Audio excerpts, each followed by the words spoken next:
Hey, New Jersey, remember that time you thought maybe, just maybe your tax dollars were going to something useful? Yeah, me neither. Case in point. NJ Transit's shiny new headquarters at 2 Gateway in Newark. It's got that new building smell, sure, but it also reeks of questionable decision-making. This isn't just about a building, it's about priorities. NJ Transit riders are all too familiar with delays, overcrowding, and a general sense that the agency is held together by duct tape and prayers. So, you'd think a new HQ wouldn't be top of the list, right? Well, buckle up, because this story is about to get dumber than a pigeon trying to use a Metro card. Let's break down why this move is about as well thought out as a Chris Christie beach trip during a government shutdown. Here's the thing about this fancy new building, it's not big enough. I know, shocker. By April 2025, they're planning to cram 1,800 employees in there. That leaves a measly 100 to 125 seats for new hires. Now, you might be thinking, John, maybe they just don't plan on hiring anyone else. But here's the kicker. Between 2021 and 2024, New Jersey Transit actually added over 200 full-time corporate positions. So, either they're planning on a mass firing spree, always a good look, or someone seriously underestimated how much space they'd need. Spoiler alert, it was the latter. This is like buying pants that fit perfectly. If you plan on never eating or gaining a single pound ever again, it's not exactly a sustainable long-term strategy. Okay, so the new HQ is too small, but hey, at least it was cheap, right? Wrong. We're talking over $500 million over 25 years. That's enough money to buy every single person in New Jersey a medium Dunkin' coffee every day for a year. And trust me, New Jersey runs on Dunkin'. This decision was about as popular as a skunk at a picnic. There were concerns about a lack of transparency and potential conflicts of interest with Onyx, the building's owner. One NJ Transit board member even resigned over the whole thing, which is like your dog refusing to go for a walk with you. It's that bad. So, we're spending $500 million on a building that's too small and shrouded in controversy. Great job, everyone. Here's the thing. NJ Transit actually hired a company called Savills to analyze their options. And Savills said, in their very professional opinion, this is a terrible idea. They pointed out that upgrading NJ Transit's current HQ would have been way cheaper. We're talking $58 million for essential upgrades, or $118 million for a full makeover.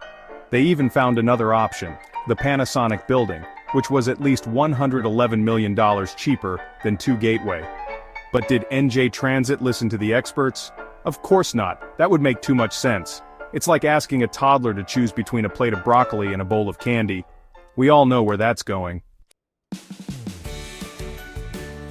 Section 5, so much space, so little to show for it. Remember how I said the new HQ wasn't big enough?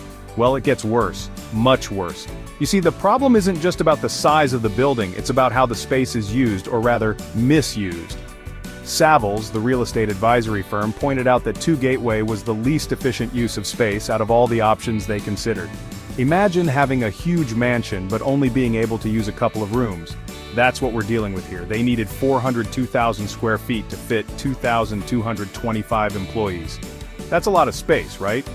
But it gets even more baffling. Other options on the table could accommodate the same number of employees in just 384,000 square feet. That's almost 20,000 square feet less. Think about what you could do with that extra space. And get this. Even though they added a whole extra floor to the building, bringing the total to 431,680 square feet, they still couldn't make it work efficiently. They can still only fit 1,925 employees. That's 300 fewer than they planned for. It's like they built a bigger house but forgot to add enough rooms. It's like trying to fit a square peg in a round hole, except the square peg is your entire workforce, and the round hole is a building that cost $500 million. It's a logistical nightmare. And let's not forget the cost. $500 million for a building that can't even fit the people it's supposed to house. It's like buying a luxury car and realizing it doesn't have an engine. It's enough to make you wonder if they hired a team of squirrels on Red Bull to design this place. Seriously, who thought this was a good idea? The inefficiency is staggering and the cost is astronomical. It's a perfect storm of poor planning and wasted resources. Section 6. Fare hikes and frustration, the people pay the price. So who's footing the bill for this $500 million boondoggle? It's none other than the hard-working commuters of New Jersey, who rely on NJ Transit to get to their jobs, schools, and homes every single day. You guessed it. The good people of New Jersey. These commuters already face daily challenges, from overcrowded trains to frequent delays, and now they have to deal with the financial burden as well. In 2024, New Jersey Transit decided to raise fares by a whopping 15%. This sudden hike left many commuters scrambling to adjust their budgets, wondering how they would make ends meet. And just in case that wasn't enough, they also planned annual increases of 3% after that. This means that every year the cost of commuting will continue to rise, putting even more strain on the wallets of New Jersey residents. So, while NJ Transit executives are living it up in their fancy but cramped new headquarters, enjoying the perks of their positions, the average commuter is left to bear the brunt of these decisions. Commuters are left struggling to afford the ever-increasing cost of getting to work. Many are forced to make tough choices, cutting back on other essentials just to afford their daily commute. It's enough to make you want to scream into the void.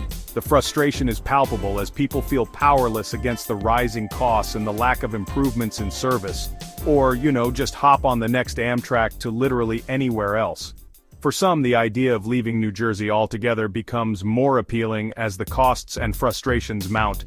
This is a classic case of misplaced priorities. Instead of focusing on what truly matters to the commuters, New Jersey Transit seems more interested in grandiose projects that do little to improve the daily experience of its riders. Instead of investing in things that would actually improve the lives of riders like, more trains or better infrastructure, they chose to pour money into a new headquarters. More trains or better infrastructure could have made a real difference. Imagine fewer delays, more seating, and a smoother ride, but no, those in charge had other plans. They decided to build a monument to their own questionable judgment, a new building that stands as a testament to their priorities, while the real needs of the commuters are left unaddressed. Section 7 Onyx and Outrage Whispers of Shady Dealings. Remember Onyx, the company that owns 2 Gateway? Well, it turns out their involvement in this whole thing is even fishier than a Long John Silver's all-you-can-eat shrimp buffet. There are concerns about potential conflicts of interest and backroom deals. Some people even believe that the whole thing was rigged from the start to benefit Onyx.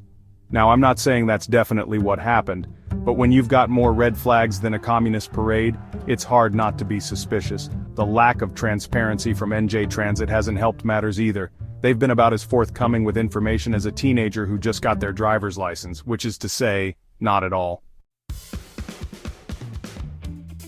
Section 8, a future uncertain, what now for NJ Transit? So, where do we go from here? NJ Transit has been a lifeline for countless commuters, connecting them to their jobs, families, and daily activities. But now, it faces a crossroads. That's the million-dollar question, or should I say, the half-billion-dollar question. The financial strain is immense and the stakes are high. With budget cuts looming and infrastructure crumbling, the future looks uncertain. NJ Transit is stuck with a building that's too small, too expensive, and shrouded in controversy. The mismanagement of funds and resources has left the agency in a precarious position. Meanwhile, riders are left to deal with the consequences: higher fares, crowded trains, and a sense that their needs are being ignored. The frustration is palpable and the trust in the system is eroding. It's a classic case of government incompetence, and it's enough to make you want to give up on public transportation altogether. The inefficiencies and lack of accountability are glaring. But then again, you'd have to drive on the New Jersey Turnpike, and that's a special kind of hell all its own. The gridlock, the stress, the time wasted in traffic, it's not a viable alternative. The only thing that's certain is that things need to change. The public is demanding better service, more transparency, and a commitment to improvement. Protests and public outcry are growing louder. NJ Transit needs new leadership, a new direction, and a new commitment to serving the needs of its riders. The call for change is not just about fixing what's broken, but about reimagining what public transportation can be. Until then, we're all just along for the ride. The journey ahead is uncertain, but the hope is that with the right changes, New Jersey Transit can once again become the reliable backbone of New Jersey's transportation network. Section 9 in conclusion, a comedy of errors, but not so funny for commuters. The saga of NJ Transit's new headquarters is a comedy of errors. It's a story of bad decisions, misplaced priorities, and a blatant disregard for the needs of the people NJ Transit is supposed to serve. It's enough to make you laugh, cry, or just shake your head in disbelief. But for the millions of people who rely on NJ Transit every day, it's no laughing matter. And until things change, the joke's on all of us.